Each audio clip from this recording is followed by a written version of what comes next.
I am here with Isadoro Saturno. He's a Venezuelan poet, an activist, and he's going to talk to us about his activism mostly in Venezuela, working with different opposition groups and what the situation in Venezuela is like in terms of the politics, but also the human rights situation. Well, thank you for inviting me to talk to you and to your class about this. I started my career as an activist in 2006 when I was part of the students' movement against Hugo Chavez, and by that time Hugo Chavez was targeting media, so the students' movement was protesting against this act against our freedom of speech. So that's when my career started, and I basically was engaged in writing speeches and trying to communicate with the masses about what was going on.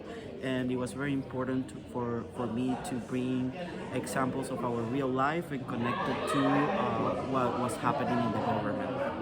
So then in 2012, I worked for Henrique Capriles, writing also part of his speeches against Hugo Chavez in the presidential candidacy, and as well then in 2015 I worked with Freddy Guevara as a chief communication officer for his campaign for the General Assembly. So I have an extensive career in writing for politicians, and this is, if somebody's interested in this subject, I will highly recommend to be empathetic with the people, to talk with the people and understand their problem, and from there write speeches from the leadership, to use kind of metaphors and ways to communicate better with the people. And also using facts like numbers and attach those numbers to real stories. That is my recommendation for people that are interested in political speech writing. And you mentioned two leaders who, can you talk a little bit about what their role was? Were they both members of the National Assembly? Talk a little bit about their careers and how they participated in the political system.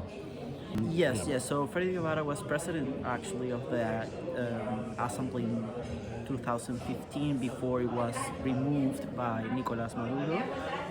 And Enrique Capriles has an extensive career as a governor, and also before then as a mayor. Okay. Thank you very much. Yeah, of course.